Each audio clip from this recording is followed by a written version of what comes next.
So happy Mother's Day po sa lahat. And dalangin po namin ang inyong mabuting kalusugan sa araw-araw. Alright, so punta muna tayo. Bago tayo lumayo, pupunta muna ako sa ating balitang-balita. Dahil ang balitang-balita ay tungkol sa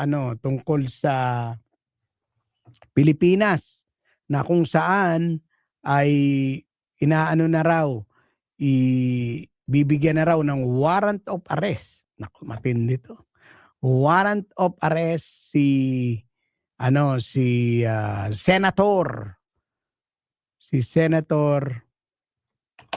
Bato de la Rosa. Ito na po yung ating balita, mga kaibigan.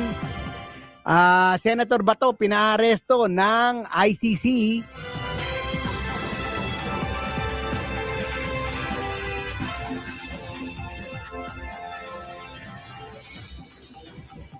Naglabas na ng warrant of arrest ang International Criminal Court or ICC laban kay Senator Ronald Bato de la Rosa.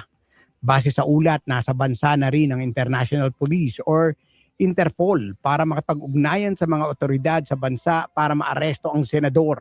Ikinukonsidera naman ng source mula sa The Hague na pamilyar sa nasabing kaso na ito ay serious and imminent.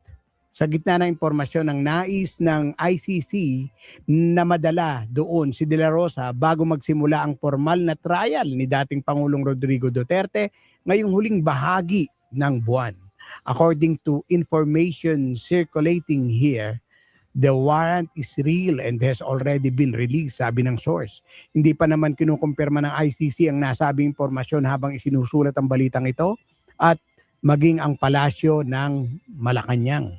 Si De La Rosa ay dating hepe ng Philippine National Police at malapit na kaalyado ng Duterte administration dahil sa anti-drug campaign ay kasama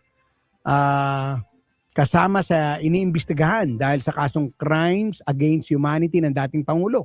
Kaugnay nito, sinabi naman ni Department of the Interior and Local Government or DILG Secretary John Vic Remulla na naghahanda na ang 10,000-man task force para sa posibleng pag-aresto kay De La Rosa sa sandaling maglabas na ng warrant of arrest ang ICC laban sa Senado.